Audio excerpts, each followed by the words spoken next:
This podcast may contain disturbing content for some listeners. It's intended for mature audiences. Listener discretion is advised.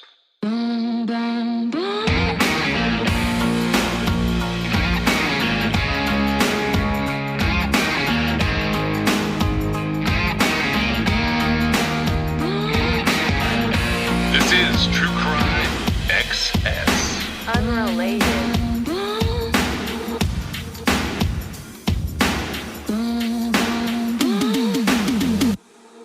Just because somebody wears a gun, a badge, and a police uniform does not necessarily mean they're the most ethical person. It does not necessarily mean that they're the most intelligent person that can be brought to court to testify. Unfortunately, oftentimes police departments, they have to hire who they can hire that meet the qualifications. An individual who has a choice of going to become an astronaut or become a police officer, if he's offered both jobs, which job do you think he's going to take? If an individual has the option of going to the FBI Academy or to one of the local small town police departments around Austin or San Antonio, where's that guy going to go? He's going to go with the FBI. He's going to go with the Secret Service. He's going to go with Customs. So a lot of times, just because it's a police officer testifying against you, he still has to do his job. He has to be ethical. He has to be truthful. He has to not shade his testimony. He has to not fabricate evidence as he's standing there in front of the judge in the court. So when we go and cross-examine these individuals, we come at them with everything we have. We know the answers to the questions before we ask them, and the officer better give us the right answer or we'll stay on him, determined until we get the proper answer, and the jury and the judge is allowed to see that sometimes those police officers are making it up as they go.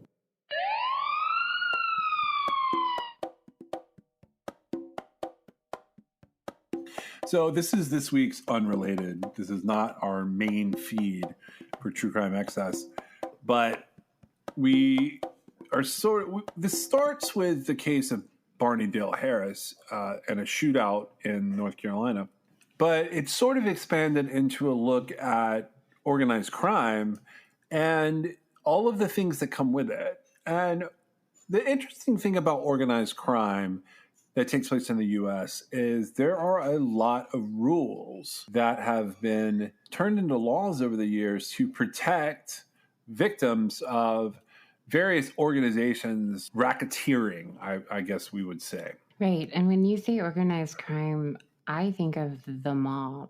I don't know what other people think of, but what do you think of when you say that? I think of gangs. I think of the mob. I think of any of the cartels. I think of a lot of the things that are in Hollywood movies and on television, to be honest. That are organized crime? Like, I guess for me, a criminal organization is any loosely knit, like, I covered some Dixie Mafia stuff. That to me is a form of organized crime, even though it doesn't have a specific head in the eyes of law enforcement, where it's any organization that sort of functions more like a corporation for the purpose of some kind of criminal activities, whether it's money laundering, which typically money laundering is connected to other things, but it could be drug distribution, drug trafficking. It could be human trafficking. It could be these scams where there's different gangs over the years that have run these insurance scams where they would stage car accidents and split the proceeds. When you get into the idea of organized crime, it's really just that a group of people are working together to pull off what would probably look like a little bit larger score.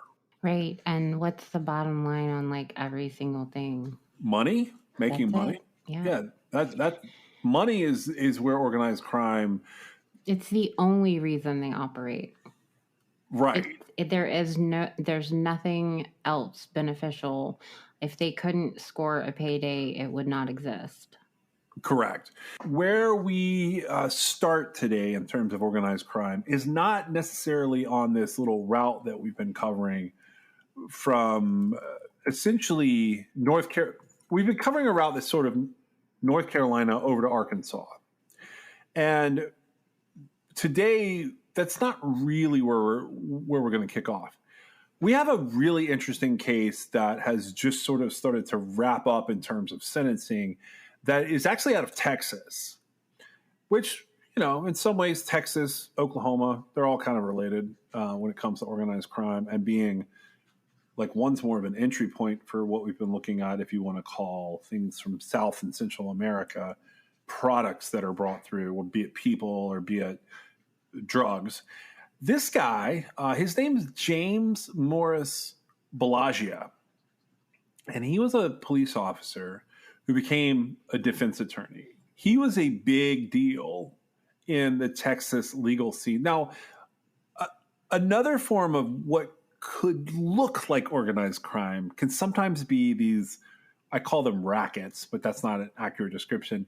But anytime you run into these national ads that are like lawyers who aren't necessarily in your area, but they're focused on one particular thing, a lot of times people will see them for personal injury or for disability lawsuits. There'll be some name who pops up and it's represented by an actor or possibly by a lawyer in some of the ads. But it's these ads that they used to run during soap operas during the day. And you would see the ad, and an 800 number pops up on the screen, and you call that person, and they specialize in whatever thing they're saying on the screen. This guy was known as the guy to call if you got a DWI. I'm a member of the NCDD. It's the National College for DUI Defense. It's a nationwide association of just under 1,000 lawyers who put extra efforts towards defending persons accused of driving while intoxicated or while they're under the influence. I've been a member of that organization for a number of years, and I've met some really great, terrific lawyers. We have major seminars 4 times a year that we all try to get together and learn the cutting-edge information about DWI investigations, DWI arrest, intoxication factors, ways to suppress evidence, ways to get cases thrown out, and more importantly, ways to deal with jurors to show them how today's legal environment and political environment is incorrect and how they're going over the top to convict people of DWI. If you're watching this videotape and you're not in Texas or in the central Texas area, we work from everywhere from around Fort Hood, which is in I-35 outside of Killeen, all the way down to the south border of Texas. We have 2 offices, one in the Austin area, one in San Antonio, and we travel both east and west of I-35 as well as all points in between. But if you're not from here and our office isn't the office for you in your case, give us a holler anyway. You can get me on my email, which you can find in a contact point on dwidude.com, or you can call either one of our offices and they'll get your message to me. I have relationships with a nationwide network of defense attorneys, criminal defense attorneys, DWI defense attorneys that can help you or your family or your friends when they're in need of help. Also, if a friend is locked up and needs to get out of jail, we also have communication with bail bond people all over the nation who can get you out of jail quickly and safely, get you home with your family. Call me and we'll hook you up with the people that you need that I trust can help you just as well as our office can. Hi, I'm Jamie Balagia, and I want to just briefly mention blood warrants in DWI cases. I find it very upsetting today that police officers are getting warrants based on very little probable cause.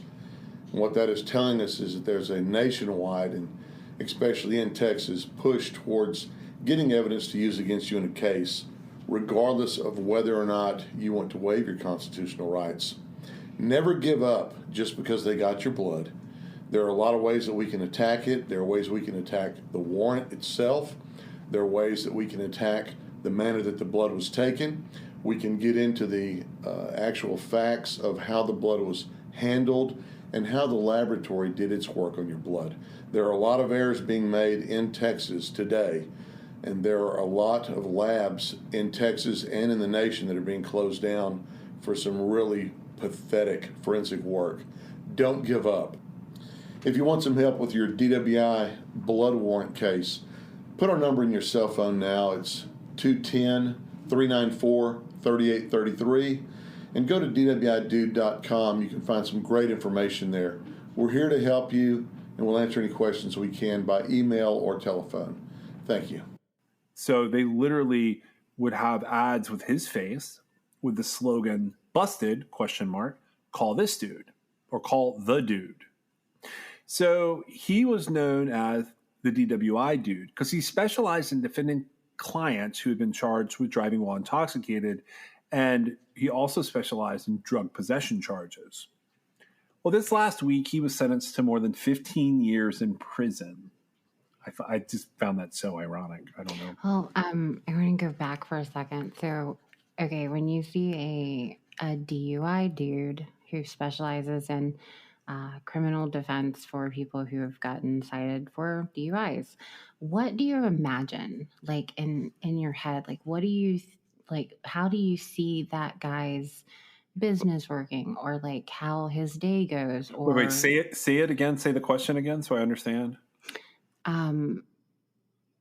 When you think of someone like you were describing, and in this case, the DUI dude, what do you think, like, how do you picture his day going or his business operating? Like, what's in your head? And, it could apply to any of the sort of face lawyers that you see for, various things. But what do you imagine happening?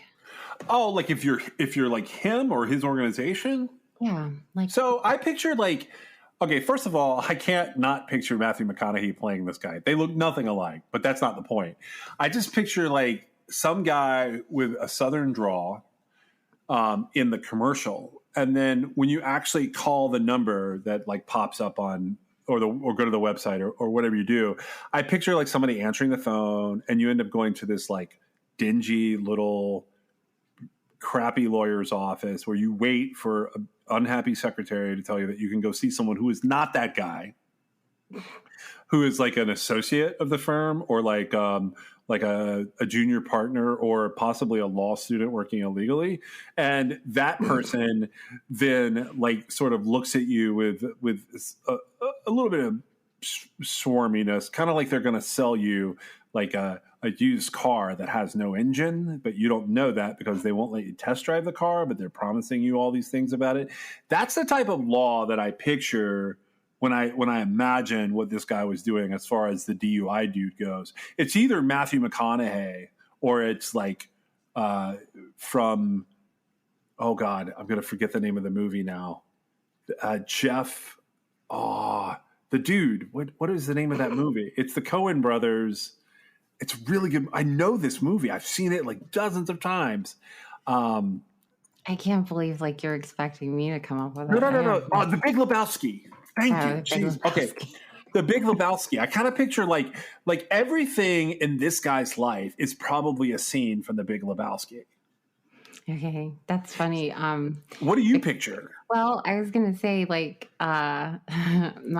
my interpretation and visualization is way more boring. But so the reason that attorneys will specialize in things is because in the area that they operate in, they know everybody that's relevant. The reason this guy would be the DUI dude is because he can efficiently settle out your DUI case. And that could be as much as just knowing the law really well and having easy outs, or it could be knowing the local prosecutors, or it's just a system that they've somehow set up, and it's perfectly legal. There's nothing wrong with what he would be doing as the DUI dude.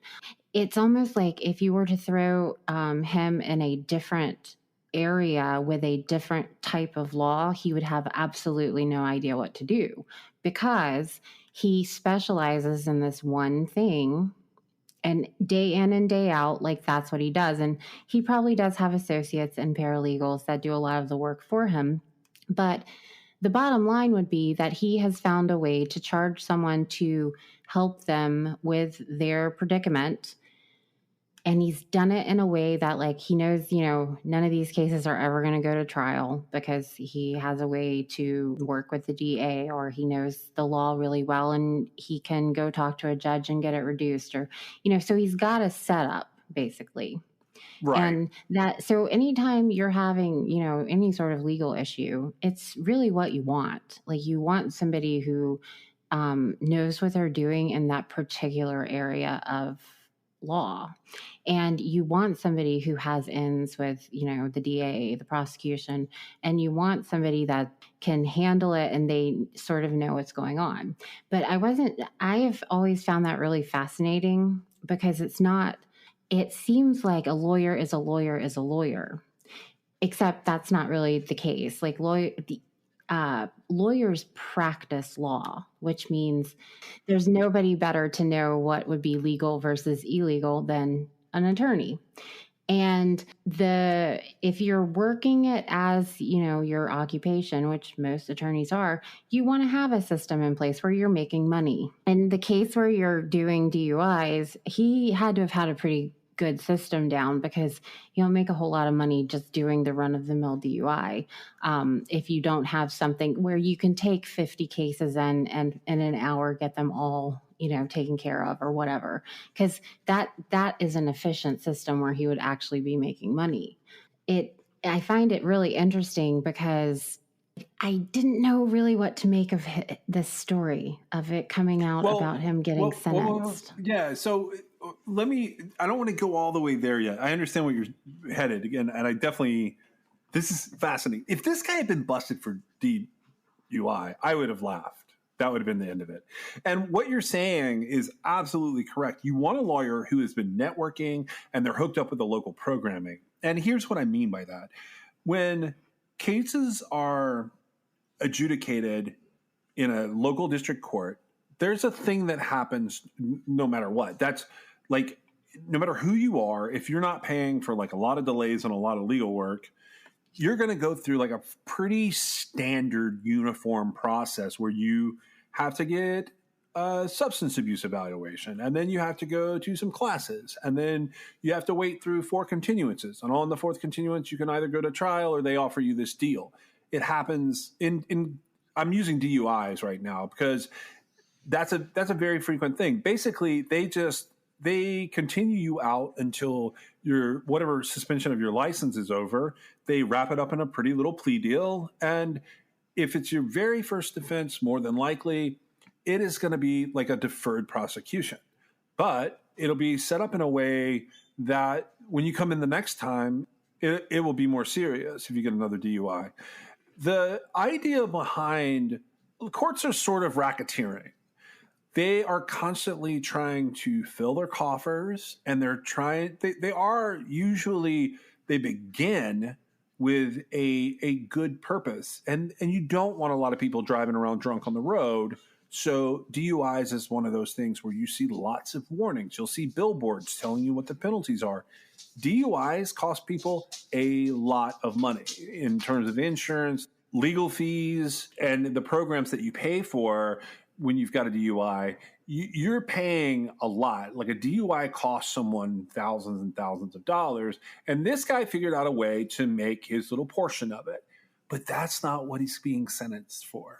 What he's being sentenced for, I can't decide if he is truly dumb or if he has the biggest balls I have ever seen on a lawyer. But here's what happened.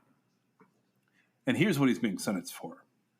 He and 2 associates had set up a scheme. This guy gets 15 years in jail for this, by the way.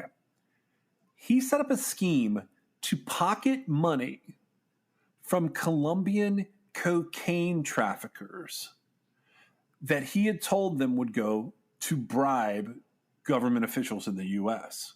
So he's representing these traffickers. And he's inflating the legal fees so that they think they're getting favorable treatment on their cases. But there is no favorable treatment. No, there's nothing going on here that makes any sense. The Department of Justice breaks it down like this. During meetings in Colombia and in Collin County, Texas, Balagia and his 2 associates represented as a group that in exchange for inflated attorney's fees, they were in contact with government officials in the United States who would accept bribes resulting in either the dismissal of their criminal charges or a significant reduction related to their U.S. federal prison sentences. In reality, there were no bribes, there were no government officials. The federal authorities were alerted to the scheme by the drug dealers that he was trying to... that they were targeting. So fortunately for him, these drug dealers, they decided the best way to handle this situation was to turn him into the FBI. Man, how bad does it have to be for your drug dealing client to go to the FBI? I mean, also, I will say that the DOJ made this look like a lot more than it was as far as like who they actually were. But these are narcotics traffickers. So the clients that this guy is focusing on are those people that we've been talking about. They weren't exactly the cartel.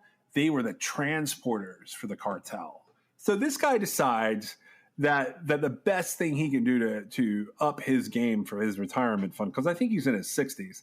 This 65, guy, yeah. Okay, so he's 65 when he's sentenced. This guy's retirement plan was to rip off drug traffickers. He ends up losing his real estate related to this, by the way. He owned his law office building down in Manor, Texas, that's right outside of Austin. That alone was like a huge amount of money.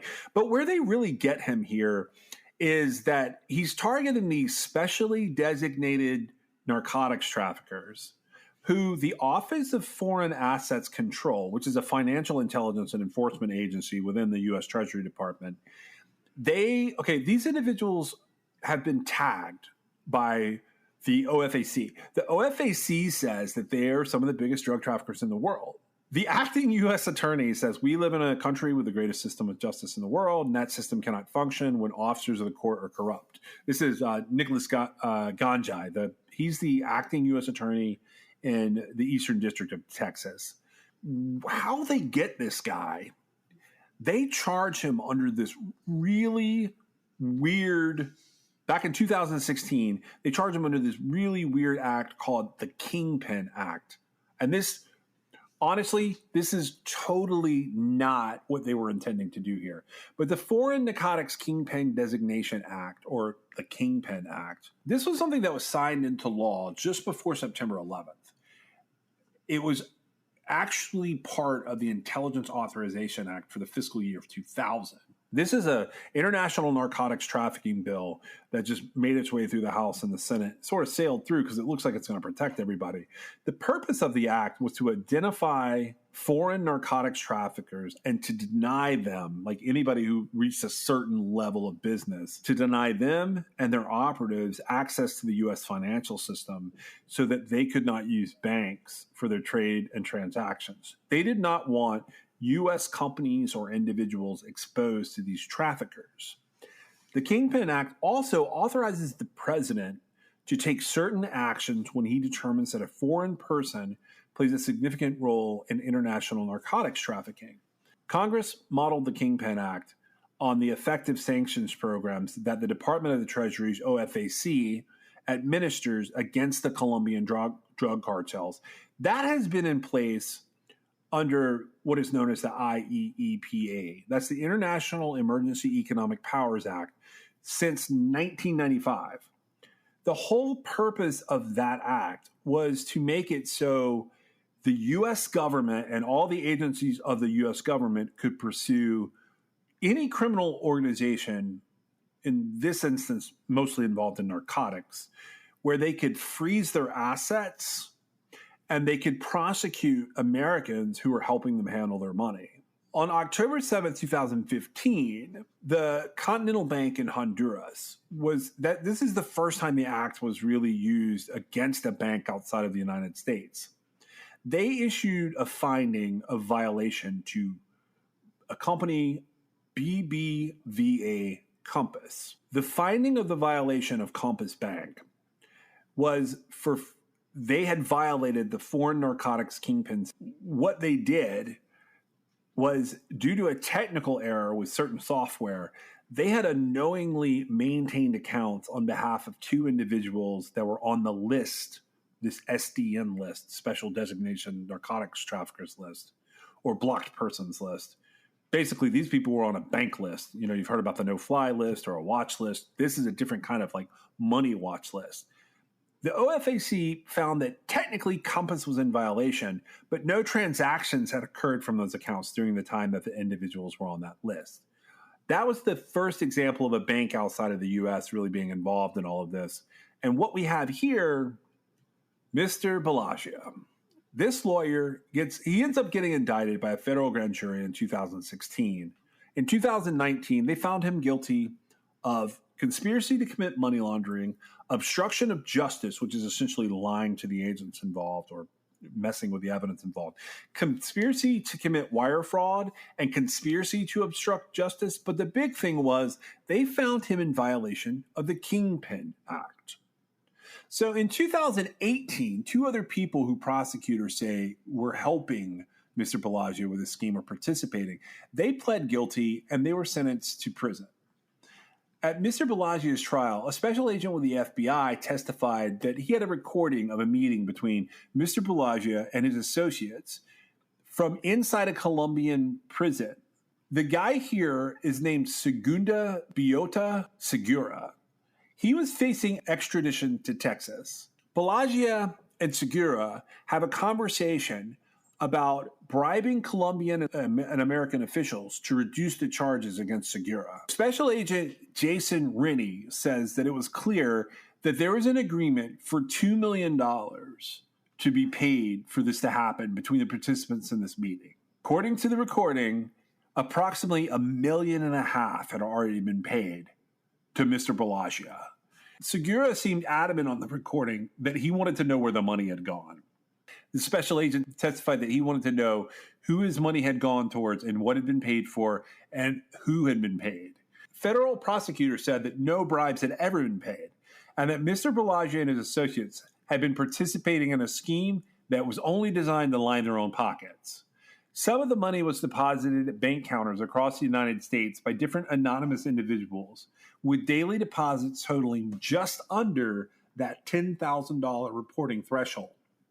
And what they're referencing there is, this is no longer the case, but it used to be you could deposit up to $9,999 in a day, where the IRS would not necessarily need to be notified by the bank. The rule was if you had a transaction over $10,000, they had to fill out a separate form. So Mr. Bellagio also received at least 4 bulk cash payments, ranging from about $70,000 to $120,000.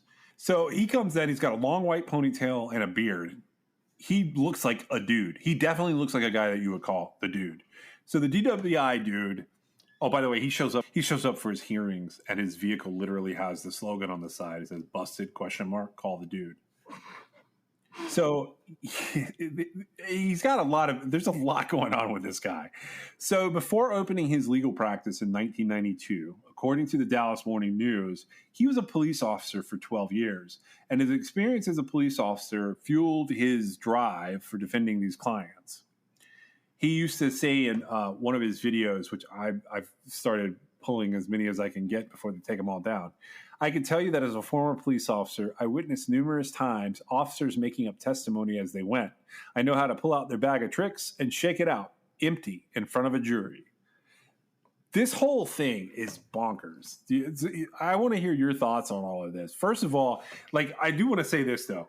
In a way, this is the most bullshit criminal prosecution. A lot of things come into my mind about this, especially the last part, which I think you said at the beginning too, but him being a cop before he was an attorney. It's interesting to me because he thought, was there a finding of, did he have knowledge of what he was doing? Did he know it was illegal? Or it may not have said anything about it. I'm just curious to know, because here's what I'm thinking.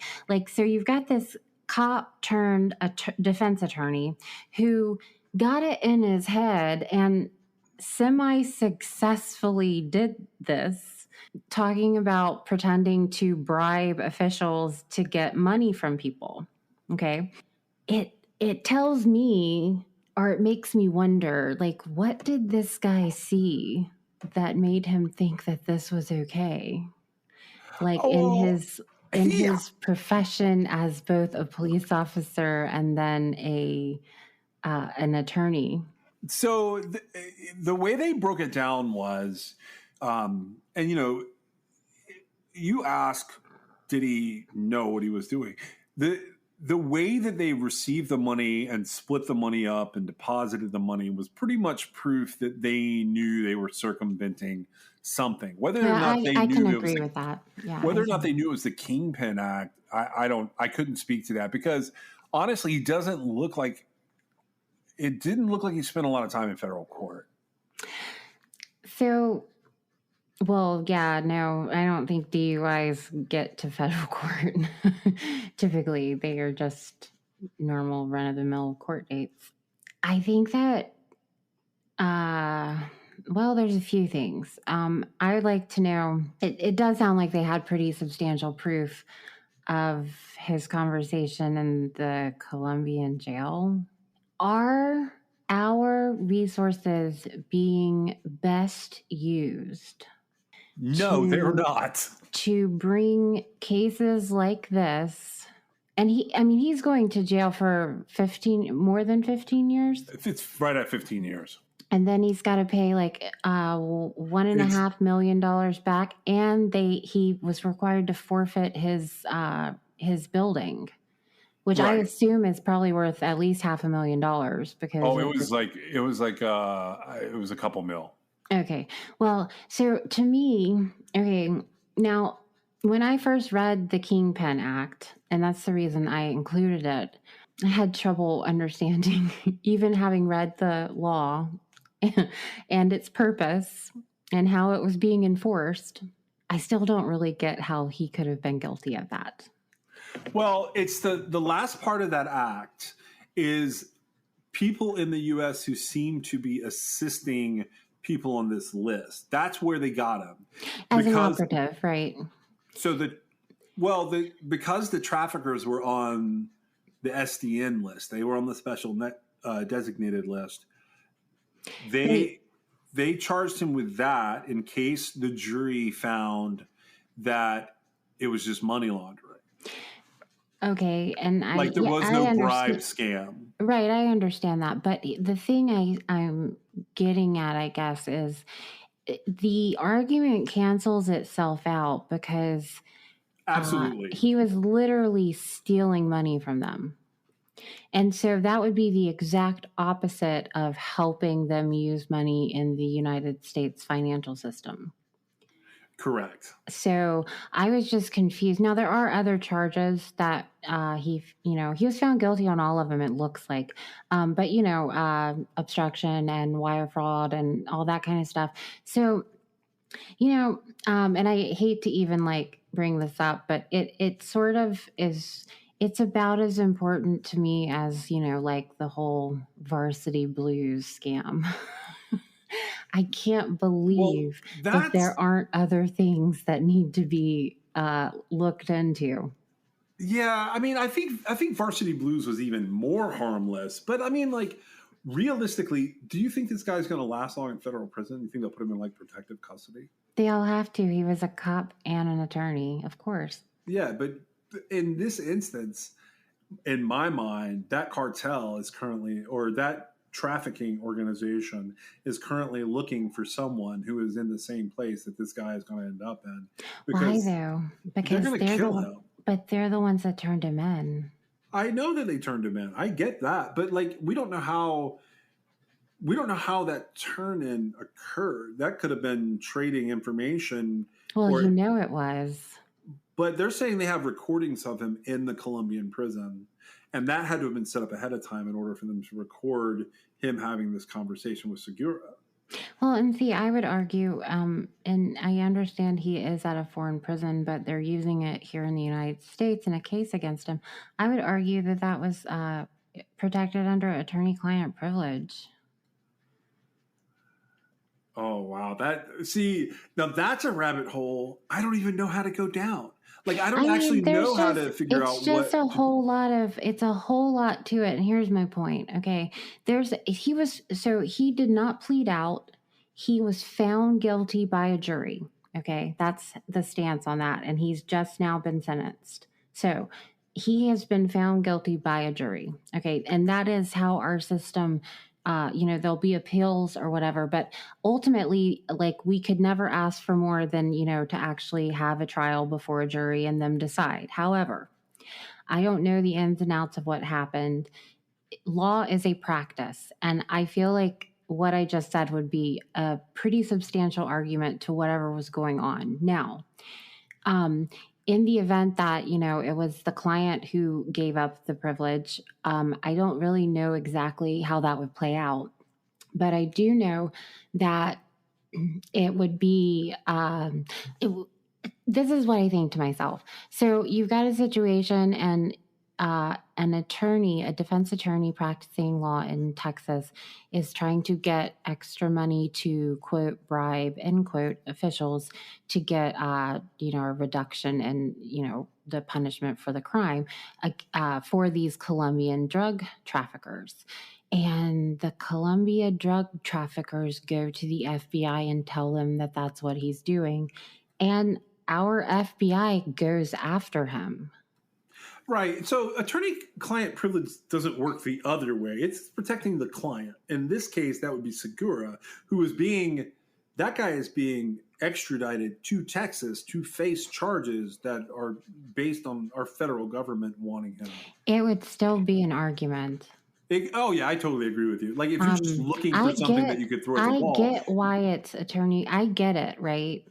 But there's all kinds of holes that could be poked in that. I feel like, honestly, it should be, because that's no different than, like, if your attorney, like, let's say he was saying something besides, pay me this money or whatever. It's no different. You can find yourself in situations where your attorney will have you, going a legal route that's not always truthful. Okay. And so if you were to take out the pay me, $2 million and insert, you need to have an alibi and lie about this particular thing. I mean, is that still protected under attorney-client privilege? Or could the attorney be prosecuted for that? Because I don't think so. It depends on who the complainant is. Because the recording in the Colombian prison with Segura is, that means Segura is likely participating in this. Right, so if he's participating, attorney-client privilege doesn't apply, because it would be there to protect Segura. Well, it doesn't go both ways. But but think about what you're saying, because if this held up, okay, you could be planting criminals and giving them defense attorneys just to bring down the defense attorneys. Sort of, but you would only be bringing down defense attorneys who were willing to do it. Right. That's the thing. Like that, and like that opens up. Like if you're looking at defense attorneys, that's very dangerous right, territory. That's right, but unfortunately, that nothing that would be done there is illegal. Even if you set up a bad attorney with a fake client who's paying him money, and I understand what you're saying about it being attorney-client privilege, but it's not client-attorney privilege. So it's not that whatever the attorney tells a client is privilege. It's that it protects the client.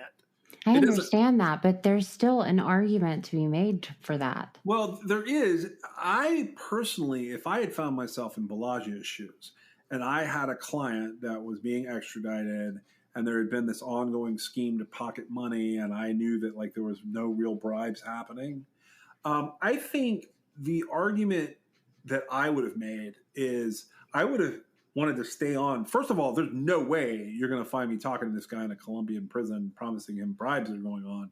That's bonkers. Like that needs to be 10 go-betweens before you ever get to that point. You don't need to be sitting there where this guy can record you. That's a no-no. I think it's nuts that the FBI was trapping this guy in Colombia, because at that point, it's a huge, expensive waste of everything. Because I imagine he was there as his attorney right before he gets extradited to the United States. I would make the argument that this guy was paying for my legal acumen, and because I was in the DUI game and didn't have that but I was too scared to leave, and I'm 65 years old. I was putting that money into the bank because I needed to bring on other experts. That's what I would have done. But the thing is, if he didn't do that, then that house of cards falls either way. Yeah, it's not going to end up going well. I don't just like feel that they put together this operation the way that they put it together, because it's not cheap to run that operation, the FBI to run an operation in Colombia just to get a guy from Texas. Well, not to mention, like, essentially in this case, our FBI is working on behalf of the Colombian drug traffickers. I guess that is our new era of inclusion at work there. Criminal creed is not discriminated against. I disagree with crimes being committed against anybody, but with all the stuff that we have going on, I feel like it's not a good idea for them to be protecting narcotic traffickers from Colombia's rights. If you're stupid enough to pay an attorney for bribes and special privileges, I mean, where does all that come into play? Well, that's what I was just wondering. How, is this uncovered by the FBI? Because that's not what it looked like. Okay, so he had clients that reported him. Then an additional client is this guy that is in the prison. He's about to be extradited. They see an opportunity to hop in on it and see what happens.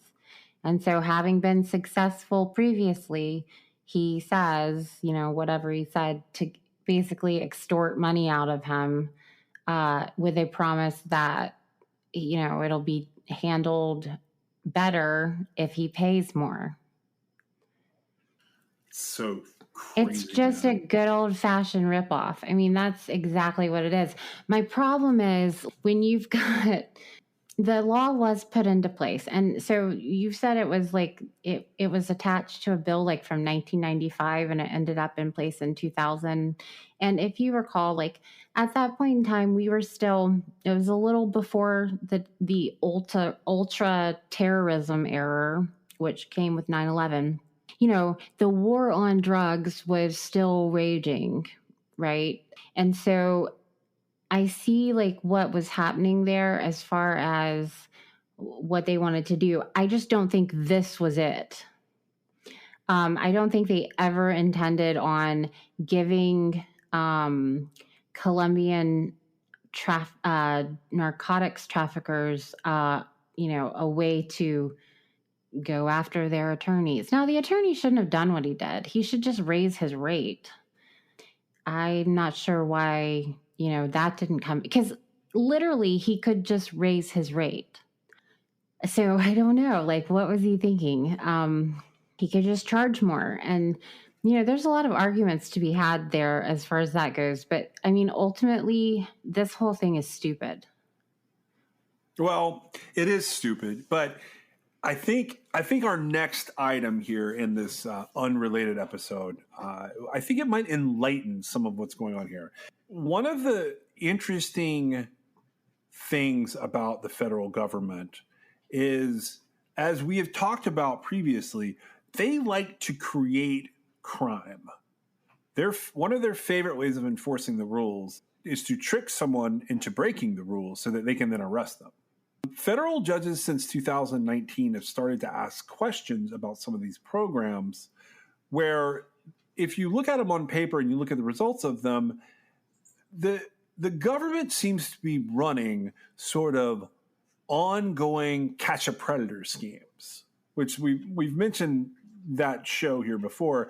But ultimately, the concern for judges is that it's become more of an issue of entrapment than it is actually busting criminals. You're creating crime and busting the people that are participating in the crimes you created, but you're not busting necessarily criminals for the crimes that you can prove that they committed. It's the most ridiculous thing I've ever even dreamt about. It is, and it is largely aimed at lower level organized crime. Like, it's not really aimed at drug distribution or cartel type organization, and it's not even aimed at the next level organization. Specifically, what we came across here is related to fake stash houses.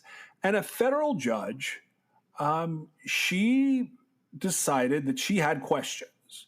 So in November of 2019, she asked the DEA to explain why all 179 at that time of its fake stash house sting targets were minorities. We've already described this, but the way that this works is agencies like, from what you and I have seen, the ATF, the DEA, and the FBI, they find someone who needs money. It's almost exclusively a minority person, whether it's a black person or a Latino person. And they use, sometimes it's Arabic, Pakistani, like it's someone who is not a white American. They use undercover agents and confidential informants to convince them that raiding a drug stash house will make them easy money. The twist of all of this, as we've already revealed, is that the drug stash houses are fake. There's no drugs. There's armed guards protecting the stash house. And once this person arrives with a weapon and a plan of attack, either the ATF or the DEA arrests the person for thinking about robbing this fake stash house to steal non-existent drugs or non-existent money or non-existent weapons. The other twist is the prosecution.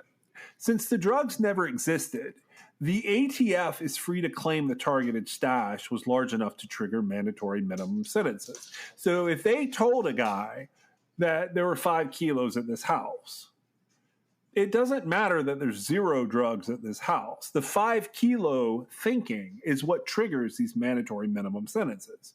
A handful of judges have already found stash house stings to be a questionable use of government resources, if not pretty much ultra shady operations that put the government in the position of being the judge and the jury by fabricating these crimes and these drug amounts to ensure that longer sentences are handed down to these people because the court's hands are tied.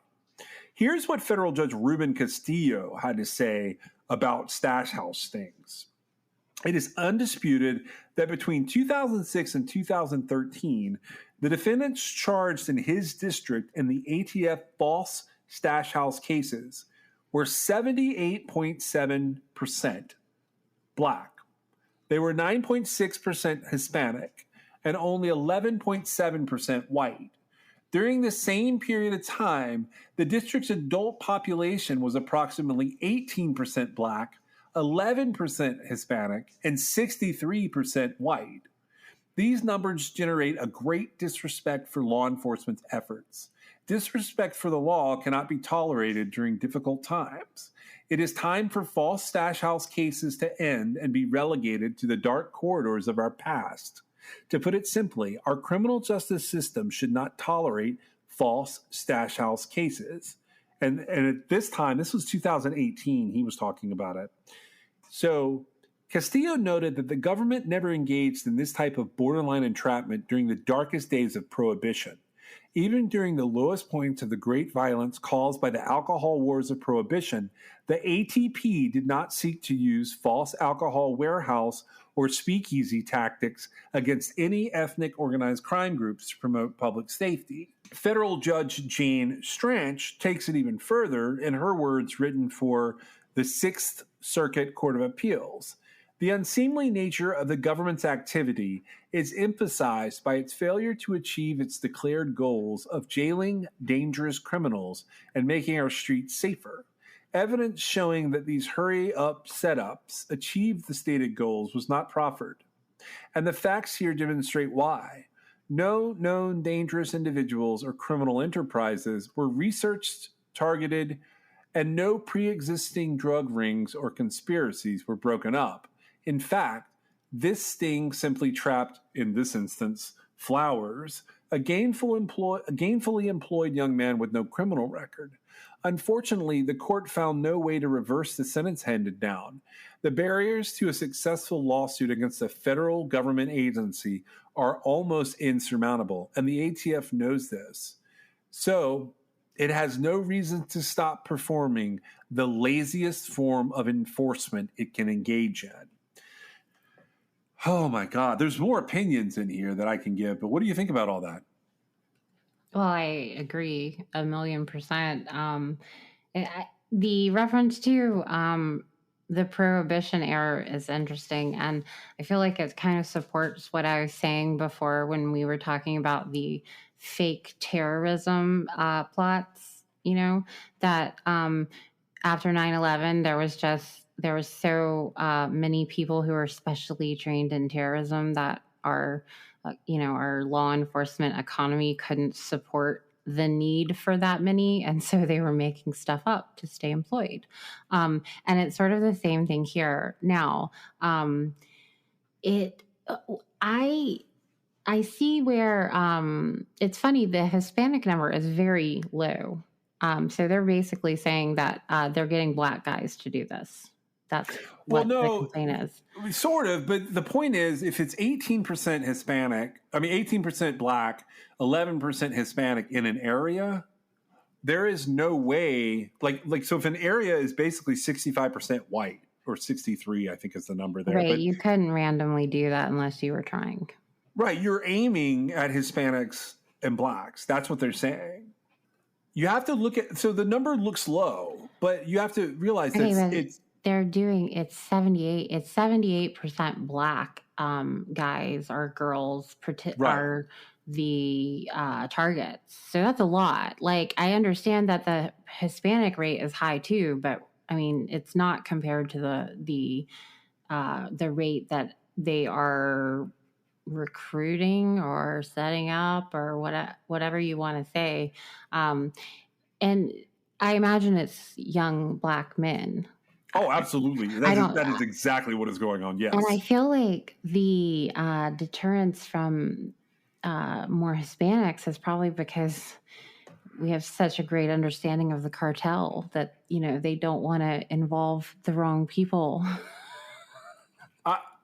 This is crazy. I found it interesting that basically organized crime has come down to the U.S. government is organizing it. I'm serious. It is. And I don't see why anybody thinks that any of this stuff is a good idea. I think they've lost track of their place. There are so many things that could be happening that would be useful to society, but the government, we have a, justice system here in the United States, and we have a substantial law enforcement brigade. Like, we have law enforcement on all types of levels, and it's a publicly funded resource for the most part in some way. Like, the federal government pays for, stuff. Some municipalities pay for stuff, but in a way that opens up these broad opportunities for people to join law enforcement and be part of it. And when you've got a lot of people working in law enforcement who don't have anything to do, I feel like this is the product of that situation specifically. Yeah, it is. And what I found interesting is trying to do follow-up on this, which I'm not done yet with, is you have all these federal judges speaking out here, and I can no longer get confirmation numbers on how many of these things are still ongoing. And that bothered me more than anything. So some of the last opinions here, and then I'm sort of going to move off of this topic, but Judge Otis Wright, his opinion in here, and it's a super long opinion, but it boils down to this. This is what was pulled for the article I was reading. In these stash house cases, the government's participation in the offense conduct is what makes them particularly repugnant to the Constitution. Everything about the scheme, and therefore almost everything bearing upon a defendant's ultimate sentence, hinges solely on the government's whim. Why were there not 10 kilograms in the stash house, or 100 or 1,000? Why were the guards allegedly armed, necessitating that the defendants bring weapons with them? All of these factors come down, in this instance, to the ATF and to the undercover agent alone. That sort of arbitrariness offends the Constitution's due process demands. The end result is 5 years shaved off the defendant's 19-year sentence, a sentence that rests solely on the ATF's claims about the total weight of the non-existent drugs in the non-existent stash house the defendant never raided. Perhaps the remedy lies somewhere earlier in the process, well before mandatory minimum sentences are involved, prompted by government agents' claims about non-existent drugs and are imposed. So there's another judge that gets involved at this point, and this is Jed Rakoff. Jed Rakoff is demanding that the government produce evidence that its stings don't primarily target minorities, which goes to your point. This case involves a DEA sting utilizing a number of fictitious drug shipments, but it follows the same pattern as these ATF stings. The government approaches their target, they talk them into robbing a fake drug dealer of the fake drugs, and then the government swoops in and arrests the dupes, or the people that have been duped into this, the moment that they start moving forward with a robbery that the government suggested and designed. The opening paragraph of Judge Rakoff's order, it makes it clear that he thinks this is all bullshit. He says, by the very nature, so-called reverse sting operations in which the government creates the illusion of a crime in order to catch a would-be criminal are open to potential abuse. They are not cabined by the demands of reality, but only by the vagaries of the agent's imagination. The 7 defendants in this particular case, all men of color, are arguing that the government is engaging in selective enforcement by primarily targeting minorities for these sting operations. And Judge Rakoff appears to think this might at least possibly be true, or at the very least, he wants the government to explain how they're choosing their targets and how it consistently results that these sting efforts result in arrested minorities. After some discussion about which discovery standards should be applied to selective law enforcement allegation, here's the conclusion of the court. The appropriate standard is that when a defendant who is a member of a protected group can show that the group has been singled out for reverse sting operations to a statistically significant extent in comparison with other groups, this is sufficient to warrant further inquiry and discovery. Here, defendants have presented evidence that not a single one of the 179 individuals targeted in DEA reverse sting operations in the Southern District of New York in the past 10 years was Caucasian, and that all but 2 were African American or Hispanic. This is in stark contrast to the racial makeup of New York and Bronx counties. Here's the makeup of those counties. 20.5% were African American, 39.7% were Hispanic, and 29.5% was white. This is also in contrast to the NYPD crime and enforcement data for felony drug arrests. 42.7% of those arrests were African American, 40% were Hispanic, and 12% were white. Firearms arrests, 65% black, 24% Hispanic, 9% white. And robbery arrests, 60% African American, 30% Hispanic, 5% white. And just in case the government wants to argue that this is a statistical fluke, the defendants also had some expert testimony that they want the DEA to rebut. The defendants have provided compelling expert analysis demonstrating that these numbers are statistically significant.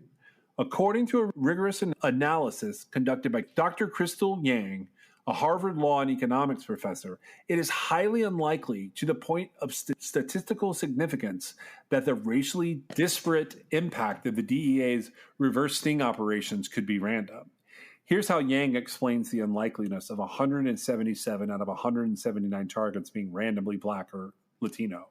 Unless the pool of similarly situated individuals is comprised of at least 96% Latinos or blacks, to get a sample of 179 targeted individuals or 177 or more individuals or Latino or black, the government needs to produce paperwork showing how it initiates the stings, how it decides on sting targets, accordingly. And for now, discovery will be limited to the government providing to the defendant by no later than November 22nd of 2019 all their manuals, circulars, and protocols that the DEA and the like, that they provide guidelines for how and when reverse things should be originated, and 2, all notes, memoranda, or other investigative material showing how defendants were identified and evaluated as targets in this particular reverse sting operation. But it's unlikely that anything turned over by the DEA will say exclusively target Latinos and blacks. This is not going to help the government, which will still need to explain how the guidelines and protocols don't insist on targeting minorities, but seem to produce nothing but minority defendants. And if it can't explain that to Judge Rakoff's satisfaction, then the claim of selective enforcement is allowed to move forward. More judges should be doing this. More judges should be asking questions about this. I think that more judges should be, I agree that they should be speaking up, especially like this bluntly. But I would also like to see the drug enforcement agents and alcohol, tobacco, and firearms agents going, wait a second, I'm not doing my job. Let me actually go do my job. Yeah, this is and crazy. Take people off the streets that are actually committing crimes. I would really like to see that, because I don't see how a law enforcement agent, a federal law enforcement agent in one of these agencies, I don't see how they concoct these stories, these pretend operations, and arrest people. I don't see how they, at the end of the day, go, hey, look, we did our job. Yeah, I don't and see it. So these 179 defendants they're talking about are only from the Southern District of New York. This covers New York City, basically. And the problem that I have with all of this is the whole goal is every one of these things, when you see the mission statement of the agency behind it, the idea is to take dangerous people off the streets and to stop whatever that agency's focus is. With the ATF, it's literally alcohol, tobacco, and firearms, which with the DEA, it's drug enforcement. So if they're not taking violent criminals off the street, and in a lot of these cases, it's not that the people are innocent. I don't want to say, oh my God, they're so innocent.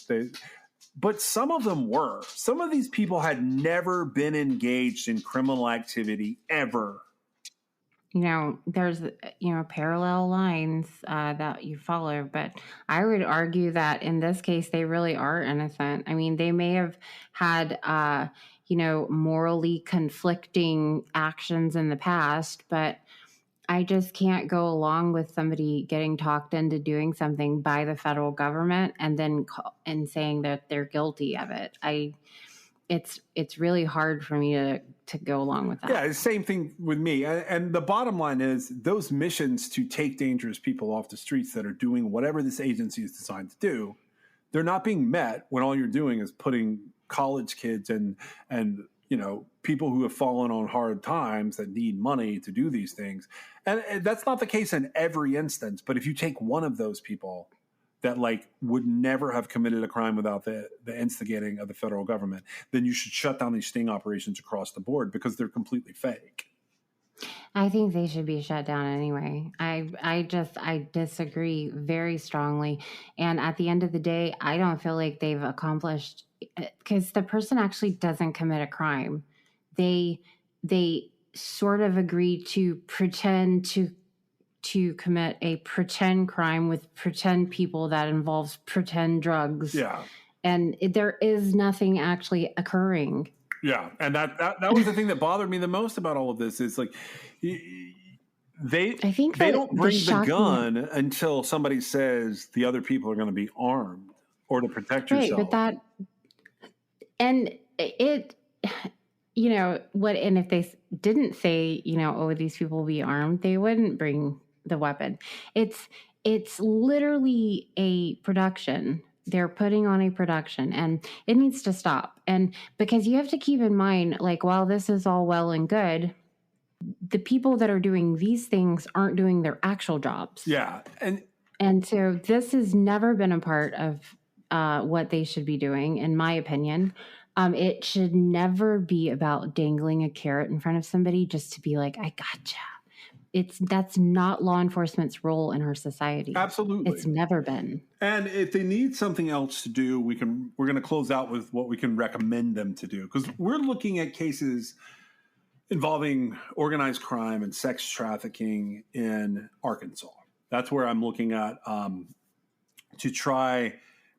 I've run into a lot of problems there, and I haven't mentioned it a lot in the podcast because the cases that we're looking at involve underage people.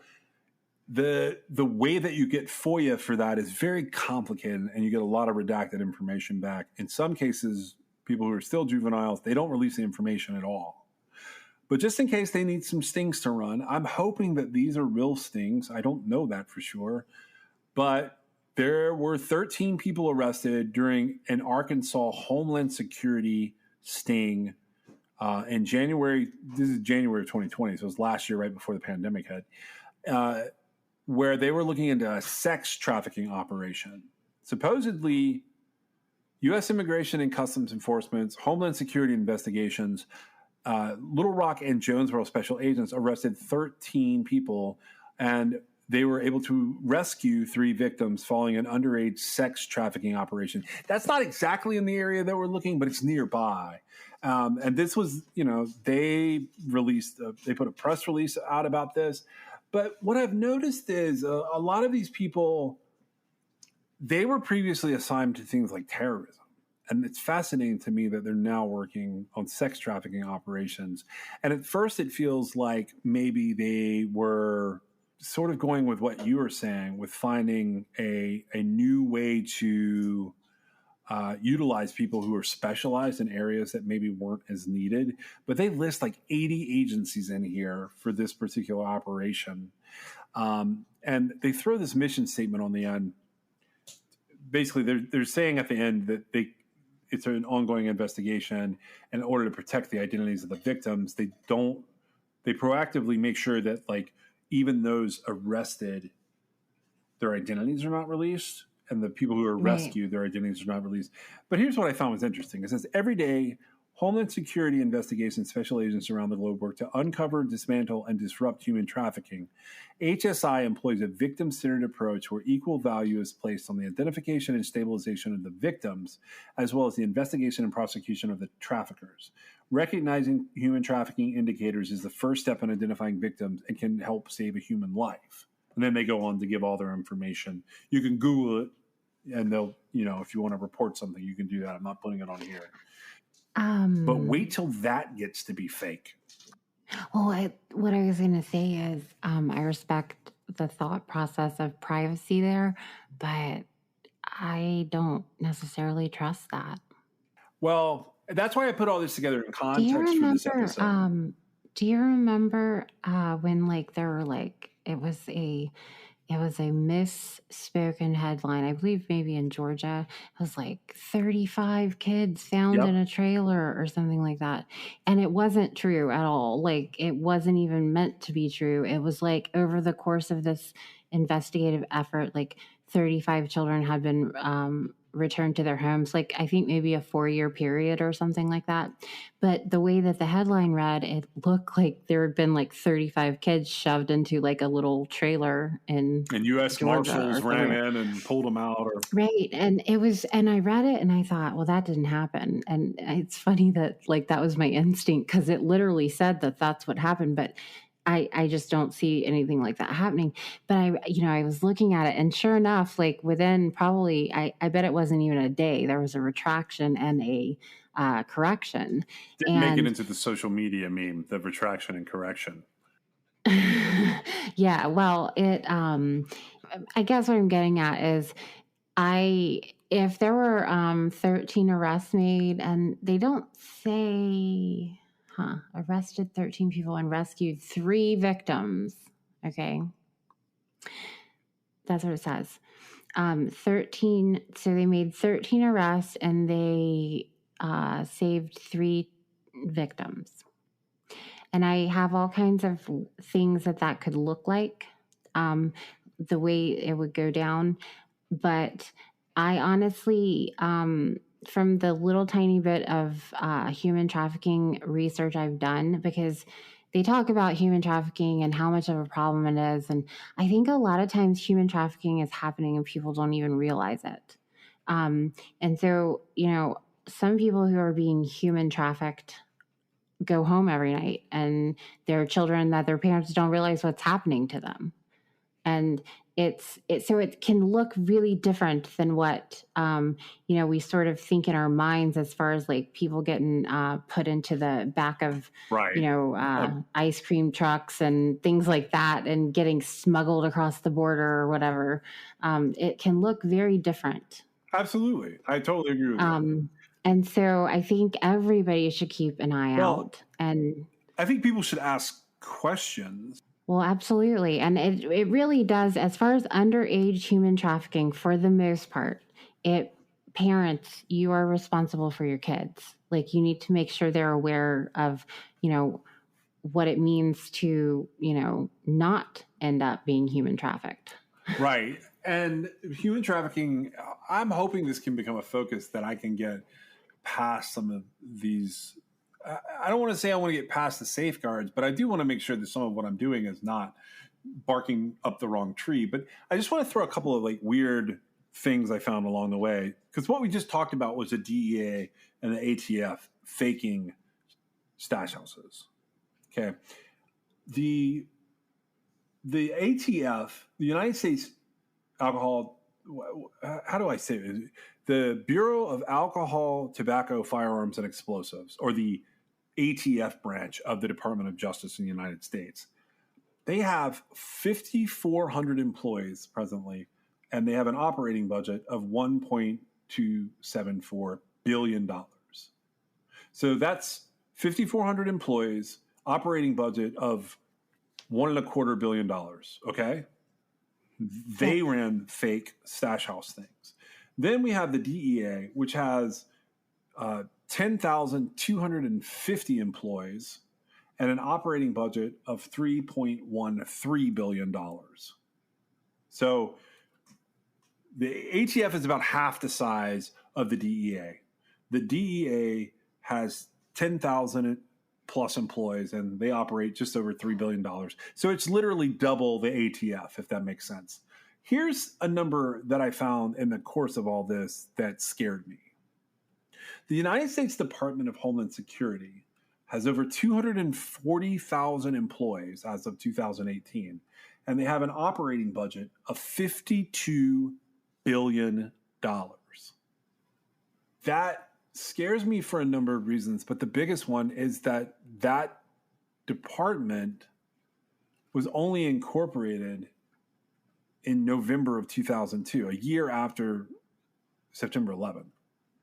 And I know it encompasses a lot more things, but the DEA was formed in 1973.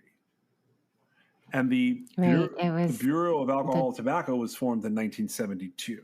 That right there should scare everybody. Why? What kind of fake scams is Homeland Security running? And who are they targeting? Well, I was going to say, I guess we're going to find out. I don't know. Homeland Security is it's a grape juice. Like, it's something that we have that it makes everybody feel better. It was established specifically to do that after 9/11. And, when grape juice is something that you give an ailing child that does absolutely nothing for them, but they think it does, right? It has no medicinal value, is what you're saying. Right. It's like juice. I mean, you give it to them and you're like, oh, this is going to fix, what's wrong with you. And this is a small child, obviously, like, a toddler. And they drink it and it's magic, right? You have to be pretty confident that there's not anything wrong to do that, because otherwise you're a terrible parent. But sometimes children just want a grape, and so you give them juice and you tell them it'll fix it, and it does. And so that's how I kind of see Homeland Security, in that it's not that we don't need the security, it's just we already had the FBI, the CIA in place before 9/11. They were given like pretty substantial information that was ignored that led to what happened on 9/11 not being shut down, right? And so, that happened. It was a real thing. And it turned, they turned it into this new branch of the government, Homeland Security, and they make it huge and have lots of money. So what could they come up with? Well, the sky's the limit here, but it would be really great if they would actually use it to, secure our homeland and not just be gripe juice. But I was curious to know, in your research of these fake operations, both terrorist and drug stash house productions, did you find any real sting operations? We're going to talk about that next week. We've got to talk about the next round of fake stings, but we're also going to talk about some of the real ones. Thanks for joining us. You can reach us at 252-365-5593 or at truecrimexcess.com or truecrimexcess@gmail.com if you want to send us a note. This episode was brought to you by LabrottieCreations.com. That's LabrottieCreations.com. Check out the merchandise and specifically their fun Pop Pet art custom pieces made from photos of your very own pets. Use the promo code CRIMEXS, that's CRIMEXS, for 20% off a fun, brightly colored, happy piece of art of your own pet at their site, LabrottieCreations.com. Music in this episode was licensed for True Crime XS. The theme song was Indestructible by Noah Smith. You can find us on your favorite podcast platform or at TeePublic, Instagram, or Twitter. You can also join us on Patreon to fund future body exploration trips. But the best thing you can do for us is leave us a review on your favorite podcast platform and share us with your friends. And we'll see you next time.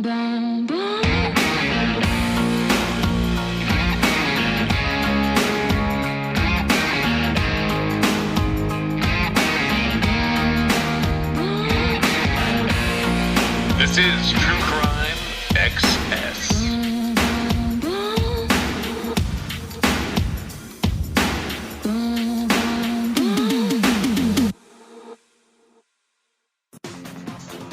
In this rare case, it is a mistake of judgment by a judge, and therefore, by law, it's considered a crime. Right now on WRAL, a scheme that has destroyed 2 careers. Now a judge learns her punishment for signing orders without reading them.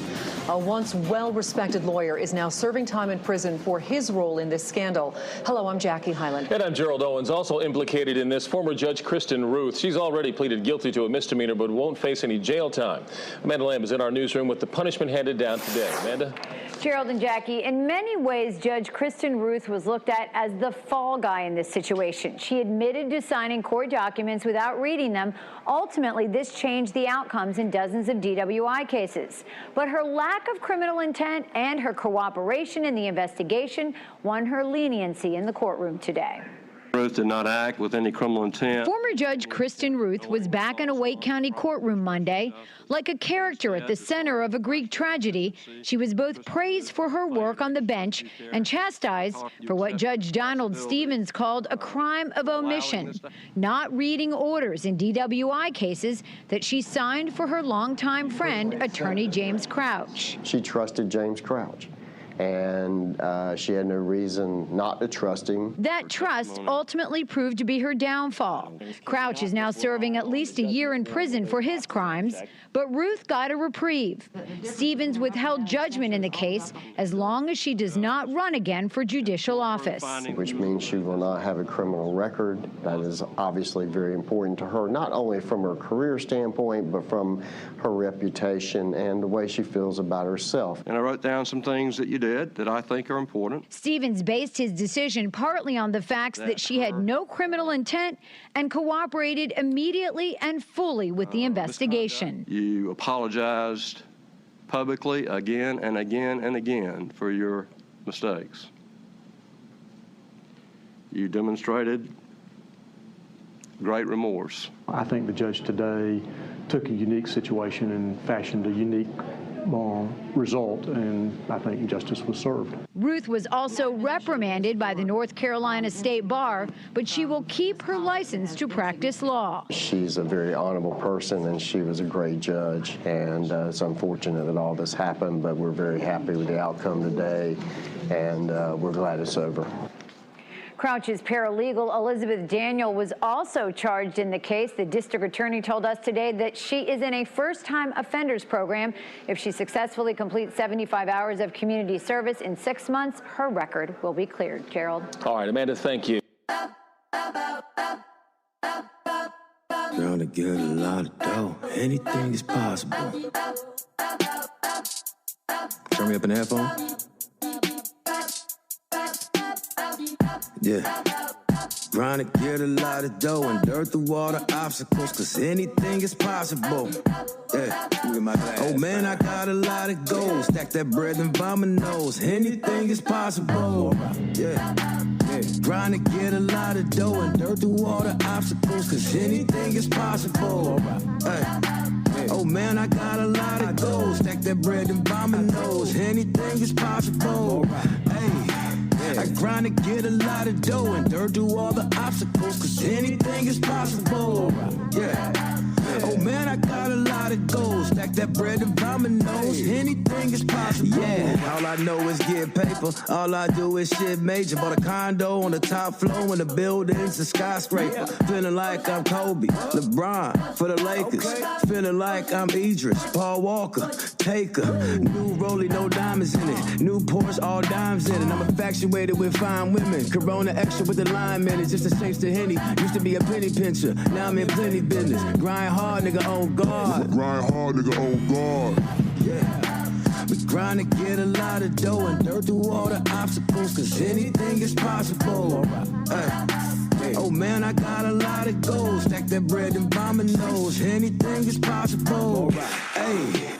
I grind to get a lot of dough and dirt through all the obstacles, cause anything is possible. Yeah. Oh man, I got a lot of goals. Stack that bread and vomit nose. Anything is possible. I lean with it, I rock with it. Locks under my socks fitted. Tahoe with the black tint. Houston girl, heavy accent, but my whole swag is magic. High five, fantastic. Make the money stretch like elastic. Making moves that you couldn't imagine. Eating, still watching my calories. Just to pull in that big boy salary. It's just the way that it has to be. I'm a bad boy, Mike Lowry. While I'm sipping this Henny, and all of my niggas is with me. Yeah, grind hard, nigga, on guard. Grind hard, nigga, on guard. Yeah. Grind to get a lot of dough and dirt through all the obstacles, cause anything is possible. Hey. Oh man, I got a lot of goals. Stack that bread and vomit nose. Anything is possible. Hey. I grind to get a lot of dough and dirt through all the obstacles, cause anything is possible. Yeah. Oh man, I got a lot of goals. Stack that bread and vomit nose. Anything is possible.